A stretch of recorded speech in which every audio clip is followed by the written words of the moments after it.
the blame falls squarely on you. We are here. We are live. Can you tell? Did you see? Yes. Oh, yes. That's going to make a great still when I was making that wacky face. I'm imagining Oh, this is... I always love when there's funny things after for the video. Today, we are talking about local SEO. If you're joining us, we're going to get right into it so that we don't waste any time. If you're joining us, pipe in, say hi. If you're catching the replay, pipe in, say hi. And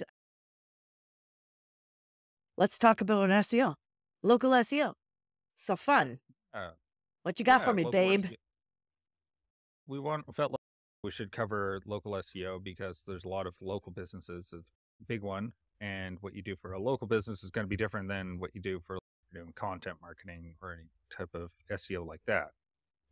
And so we're looking at what's changed, because I know that the AI has really changed how people do the content marketing, but how has that trickled into local SEO? Oh, that's a good question. That is a good question, because that's why we're here. Now, so how would we describe local SEO? Is it an add-on to SEO? So you're doing all the regular SEO things, and then you got this local component, and Google kind of started local SEO. I don't even know when local SEO started, but a few years back anyway, we got local SEO to help local businesses. And that's a lot of the maps and search, right? All the maps is local. No, kind of local first. Yeah. So I think what happened is sequentially, like they created Google Maps and they had mapped everything out. Then they have these businesses. Now they have to have a way that they can show up the businesses. And I know that they tried like a bunch of different ways, because there was something called Google Local. It was really old, and that just didn't take off. And they've been trying in like various ways to get businesses to optimize a listing of some kind with a location. And so I think, and then they stumbled on Google My Business, which is now Google Business Profile. And that's like a combination of they're trying to add in. Do you remember was it Google Circles? Google Hang? No, I don't know. Anyway, there's the Google Plus that had the circles. And you'll see Bing is so nice. Just a side note, when you go over to Bing and you go to sign in, it'll be like Google Plus or like Facebook. You're like, you guys, like, you're really 10 years later, you haven't updated the name. Is that to give a shot to Google being like, oh yeah, you remember Google Plus and how it sucked? Yeah, I think it's like Google Plus is the logo they use for your Google sign in. So it's like they didn't even bother updating it. They just did it once and they're like, yeah, this is good enough. All right, fine. And they just walk. Okay, so why we mentioned Bing is because Bing has Bing Pages, Bing Plus, Bing Places. So that is the second most citation. It's an easy citation to create. So as local business, local SEO, where do you want to show up first and foremost? It does depend on the type of business you are. But let's say just for the general population, when you search on Google for a business, what shows up in the search engine results pages? I think Facebook, Instagram, just the businesses. What else we got? We got, where are you searching? Local maps. So Google Maps, Apple Maps is a big one, and Google Bing Places, right? Yeah, those are generally the big three. And then what constitutes like your local SEO is, because we talk about address, that's a big component. It's all location dependent. So it's when you're typing in plumber near me, you're looking to find all the plumbers that are within an hour distance of you. Yeah. And that's what Google is going to show you, because that you're saying near me and they know your location. So they're going to show other people that are around you. So do you know what I've started doing? A secret hack of mine. It's maybe kind of silly. Relates to Google Ads. So side note and a quick tip for anybody. You can do a keyword location insertion in Google Ads. And so if you have a bunch of locations, and you can actually put in like the text that shows up if like Oak Bay, like the location is too long and can't fit in the 30 characters. So you do location keyword insertion and you use near me. Yeah, right? It's like a default, right? So just As the default. Yeah, which I think is awesome. Yeah, it's a good way to do that. And Thanks. Not about Google Ads, though. I know we jump around a little bit in here, but it's valuable information, so I thought I'd share. Right? yeah, exactly. So I think Now, that one thing that did come up that we were looking at is what are the big changes? What are the big things that are different? Fortunately, a lot of things are actually staying quite consistent for local SEO, like it's things that were true. happening last year didn't. So the AI thing hasn't affected it as much because of that location targeting. That's why we talked about it so Mm, much, is yeah. because you can't really fake where Well, the there's Google Business profile is. Yeah, I get all excited about this. So, just so you know, if you're joining us, we are doing a free live training on YouTube on February 8th at noon about Google Business Profile. And we'll teach you how to use it, how to do it, and what's important. And Hmm. proximity is huge when it comes Yeah, to local SEO. And it's the one thing you can't control, right? You can't control how close someone else is to you and your yeah, business. And that's the search results, because every search result is different. That's the search result that person will see when they do their search if they're looking for something local. And most people are looking for something local. I don't know the exact stat from last year, but I do know, like, over the years, 30 to 40% of all searches are local. And they say it takes between a local search and a person visiting the location or buying something is about 48 hours, 72 hours. And there's a high yeah, percentage of people that buy. So local SEO is huge for businesses. Yeah, we yeah. love it. It's definitely huge. The one other thing, so we talked about like making sure you have a Google Business profile, making sure it's optimized. You Ooh, filled in all your optimized. keywords. You have all your services built out. You have your hours put in. You have the areas that you service. Make sure you do all that. Ooh, you got your products. Do you know, I saw something interesting in there recently. So one thing I don't think people realize is nothing online, your website, your Google Business Profile is stagnant. So after you launch it, you'll be updating it, right? After you've made, like, so you should be checking your Google Business Profile monthly, because new settings will show up. Now you can add all your social links, those coveted Mhm. social links at the bottom of your knowledge panel, which is your business name, and everything at the very bottom. You can have YouTube and LinkedIn and Facebook now. And it's just like a little setting that you can add them all in easily now. So that's nice. That's a new thing. And we had a client who has language. They have language options. So, like, how many languages do you speak? Can you serve people in, basically? And Yeah. I thought that was pretty exciting. I've only seen it on one American account. Yeah, it's definitely good to have, and I appreciate they're adding these like new kind of attributes about how you would interact with the business. And so, yeah, Mm, you definitely want to stay up to date. It's not just a one and done. You want to be checking on it monthly to make sure that is there a new feature, is there new things, like they have attributes like hmm women led, veteran led. Turn on and off your hours too.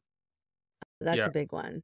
And I say that because you have the opportunity to update on if you're open or closed. Now, how many of us have gone to a business that's been closed because they didn't update their hours or their hours on their website? Like, where do we all look for business hours now? We just go to Google generally and you check. yeah. And so if that's not updated, you're doing your clients a disservice. And it actually shows you in the fine print, the like little fine print that says owner updated or somebody updated like 24, 48 hours ago. So you know, as a user, that's been updated and you feel good. A lot of the times it'll say hours may depend on holiday, Holidays or yeah, which some means or they weren't. statutory holidays or yeah.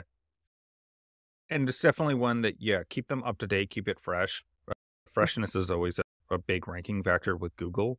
Yeah. Uh, I I like know that pictures, especially pictures for are real good. estate Posts agents. of Yeah. if you do anything of, hey, we're having a sale this month. And then Yeah. that way it's an easy one for people to see, oh, in February they're doing a sale on blah, blah, blah. I think there was somebody that the strategy for posting on Google Business Profile is pretty interesting because, yes, you can do the cut and paste from Instagram or from Yeah. Facebook. But hey, yeah, I see you here. You better pipe in and say hello. I got things I want to put on the screen. Oh, maybe you don't. Maybe you're already saying hi. Hi.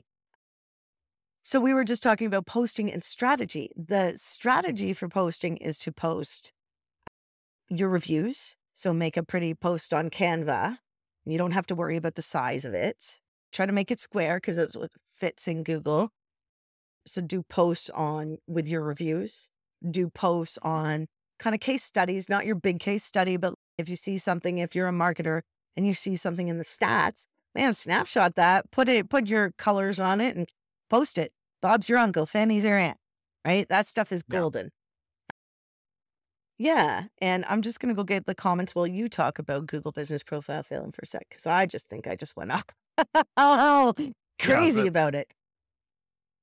Yeah, the Google Business Profile, like using all the features, getting you and making sure you're using as much of them as possible is definitely worthwhile. Reviews are always a difficult one for people to get, but super important.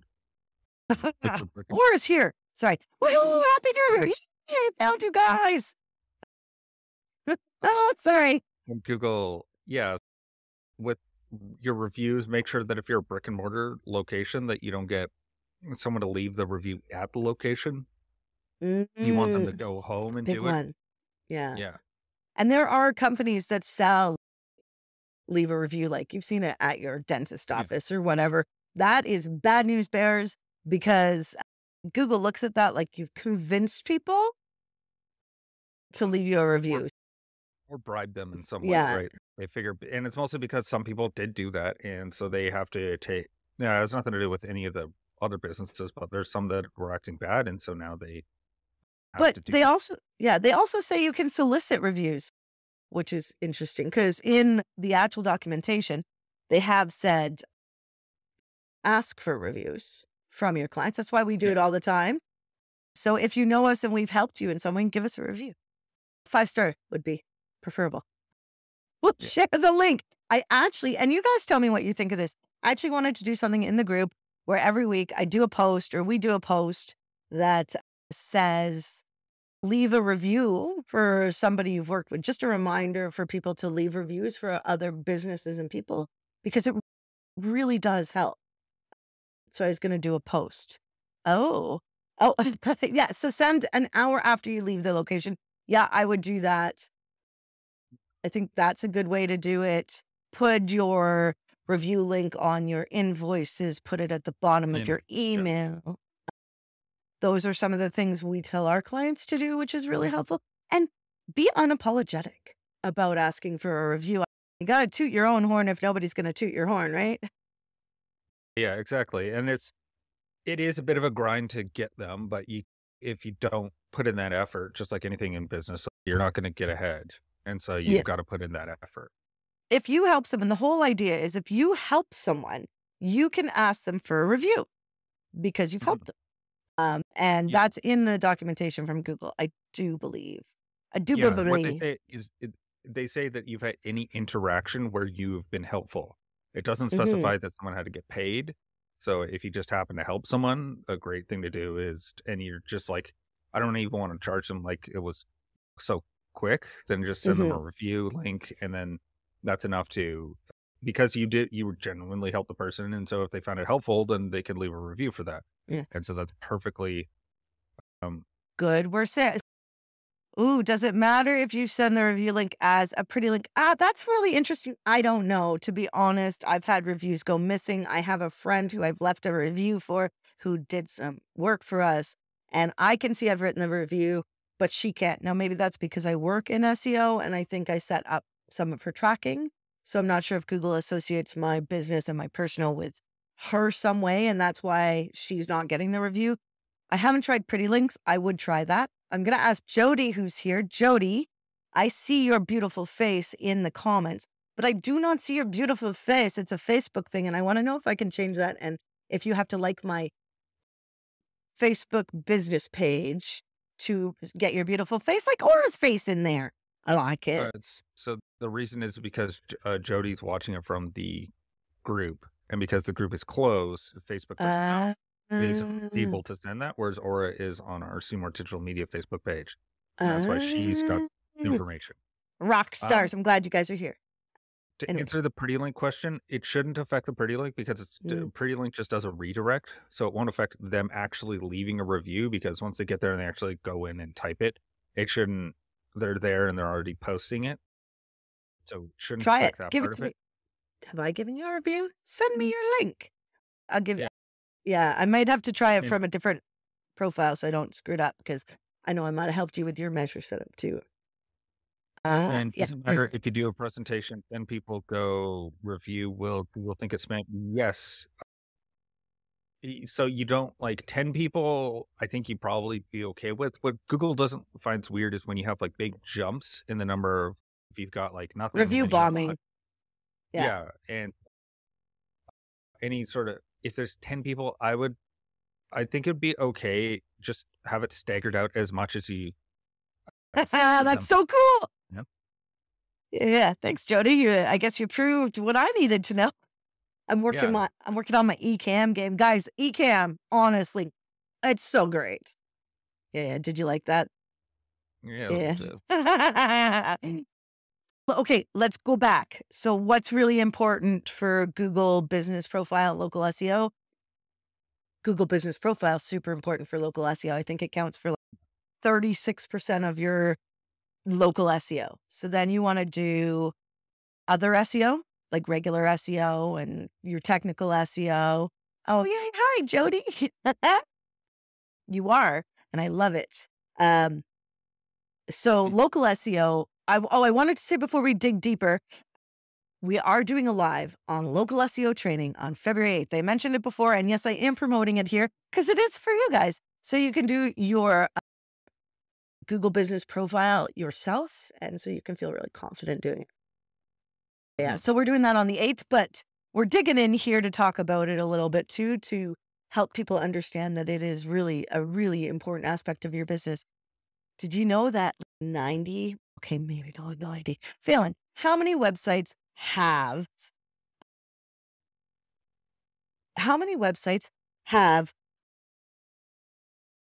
local SEO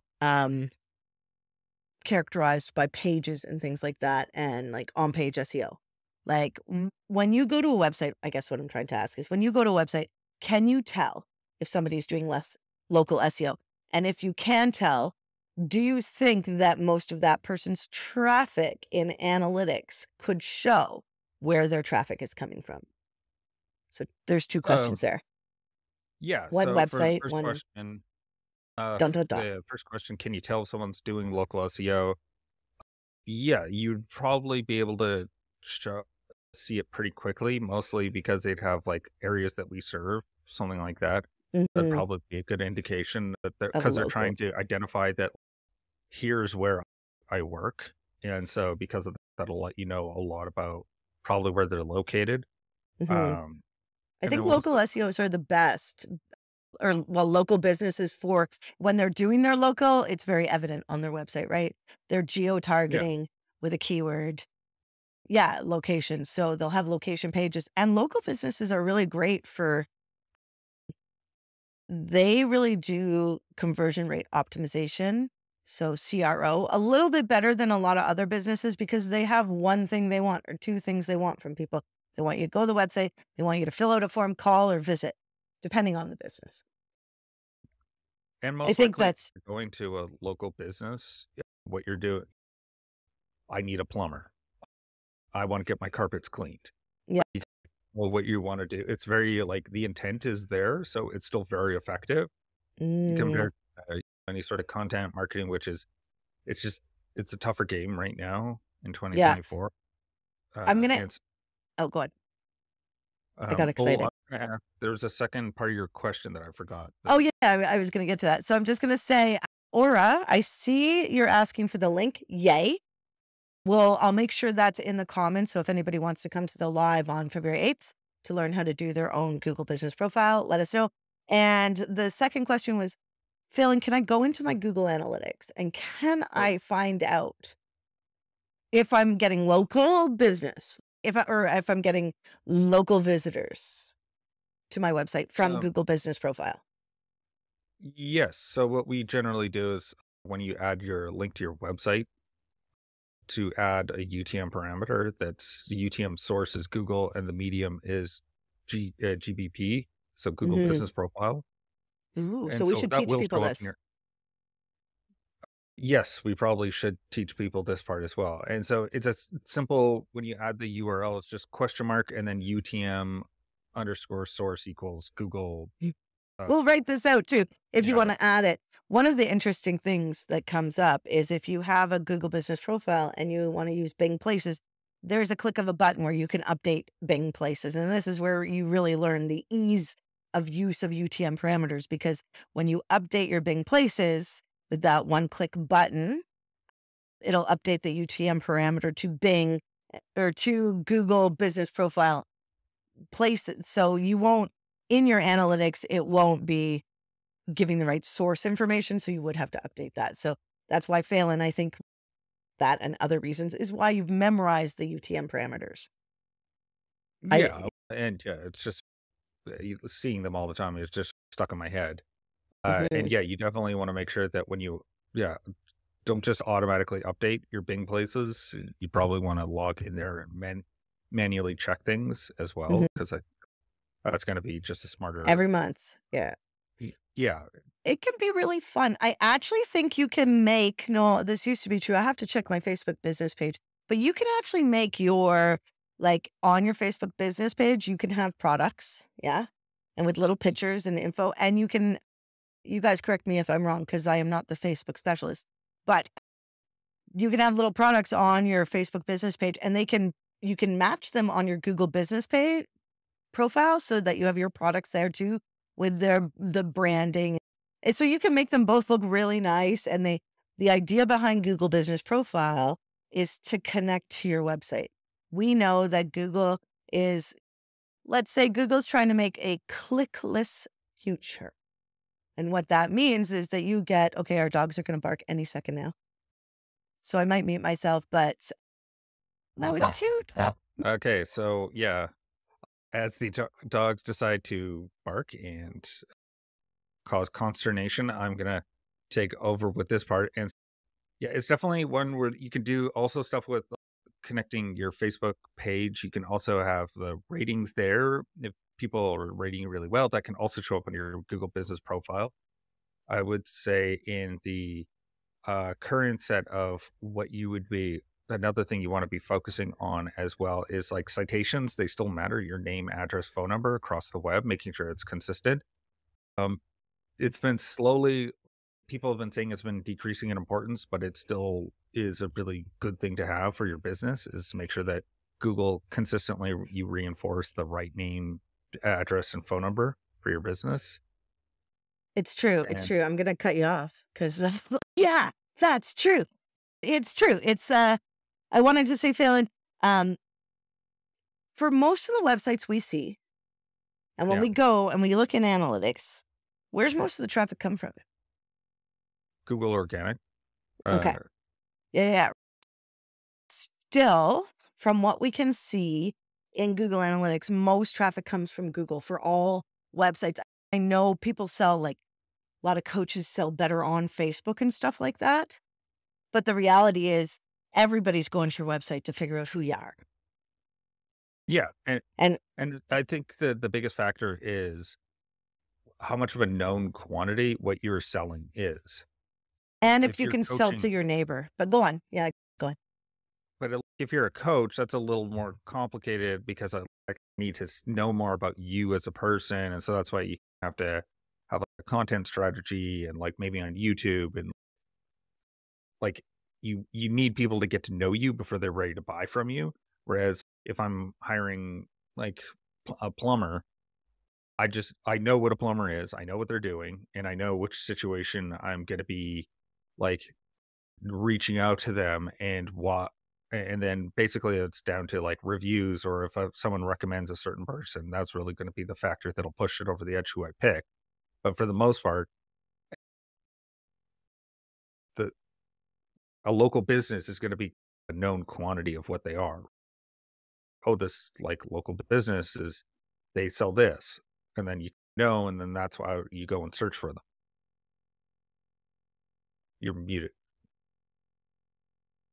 I am muted. Sorry. I noticed that there are some things that I don't know how y'all are, but I still want to buy some stuff in person. Like, I thought I'd never buy shoes online, but I am buying shoes online. But makeup I find really hard to buy if I'm buying makeup. I find it hard to buy online. I don't know what you all find hard to buy online, but there are some things you want to do in person still. Maybe that's our age. Maybe that's what we're used to, or maybe that'll change over time. But I know supporting local businesses is a big deal. And I think even if you're not a local business, but you're probably based locally somewhere, and that means you'll still show up in local search results, right? Yeah, So, exactly. And I so would also say that there could be ones of the e-commerce, while it's not at the height of it was a few years ago, it's still, all of the tools are still around, and it's really helpful for local businesses to connect like their Shopify or their WooCommerce to their Google business profile. So you can like even show what's in the listings in your listing for products that you have. what is that one we saw? What is that one we saw? So it was a company who had the bike shop. What was that Yeah, special Comox thing called? Valley Bike Shop, and they And what did had Pointy connected to there, so they had live.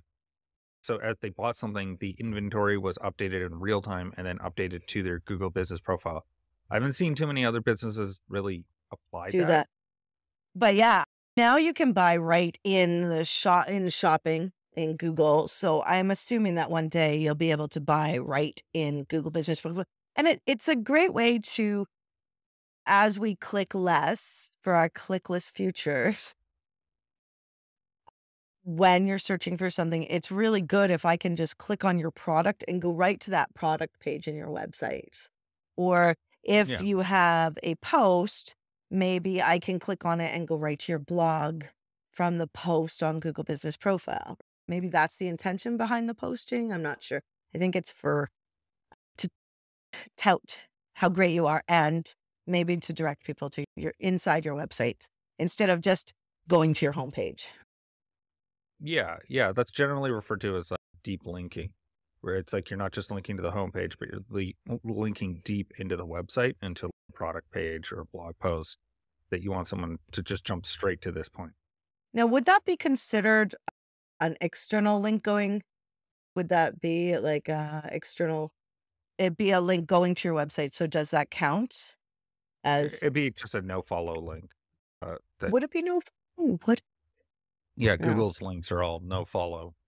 Same interesting. as like their YouTube, because you could spam them, right? And so they Mm, would be doing these complicated things of that. If thanks. they didn't do that, people would just be abusing the hell out of it. You'd be like linking to every page like 20 times with a post that would be coming out every 10 seconds kind of thing. Like someone would be really bad about it. So generally they go with the no follow for any of the links from Google Business Profile. Interesting. Now, today is February 1st. Ah, All day. okay, all day. We're going to finish up our chat here talking about local SEO. If you want to know more, we are teaching Google Business Profile on YouTube February 8th. I know, beating a dead horse here. But let's talk about quickly failing before we go. What is happening next week? Because the banner has yet to be updated. I'll tell you. Okay, so next week I'm here. But I'm seeing February 1st, it's a lie. I'm not here. It's Yeah, Greg it and is Greg. Phelan. Yeah. Greg and I Do are going to be talking about understanding WordPress themes and plugins. Ooh, that sounds fun. And so that's what we're talking about next week. I love that you guys have joined us.